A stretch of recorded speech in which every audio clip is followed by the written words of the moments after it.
En ce début du mois d'avril, les blés sont entre le stade 1 et 2 nœuds. C'est la période idéale pour aller regarder les parcelles et évaluer la pression rouge-jaune. On se rappelle de la campagne 2022 où on a une pression rouge-jaune très tôt, dès le mois de février, début mars. Cette année, nous sommes dans un contexte complètement différent puisque aujourd'hui la pression rouge-jaune est faible sur l'ensemble de la région. Seules quelques parcelles en variétés sensibles sur les secteurs historiques à forte pression, à savoir les Côtes d'Armor, présentent quelques symptômes à ce jour. Alors ce qu'il faut savoir, c'est qu'en Bretagne, la rouge-jaune peut être très préjudiciable pour le blé quand on a des années à forte pression.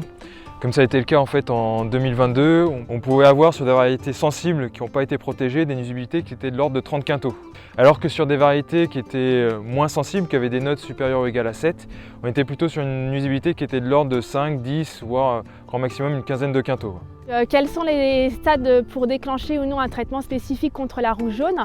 Donc pour les variétés sensibles avec des notes inférieures ou égales à 6, on regarde les symptômes à partir du stade 1 nœud et à partir de ce stade-là, dès la présence d'une pustule, un déclenchement est nécessaire pour préserver le rendement.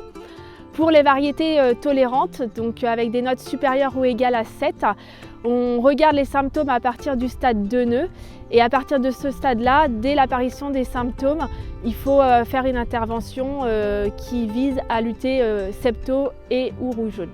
Alors si malgré tout cette année on se rend compte qu'on a besoin de traiter face à la rouge jaune avant dernière feuille étalée, on peut utiliser des triazoles efficaces contre la rouge jaune, donc par exemple comme le tébuconazole. Si par contre la rouge jaune se manifeste un peu plus tardivement et qu'un traitement est nécessaire à dernière feuille étalée, eh bien il y a des programmes qui existent pour lutter à la fois contre la septoriose mais aussi contre la rouge jaune. On a des préconisations qui sont établies dans nos choisirs que vous pouvez retrouver sur le site arvalis.fr.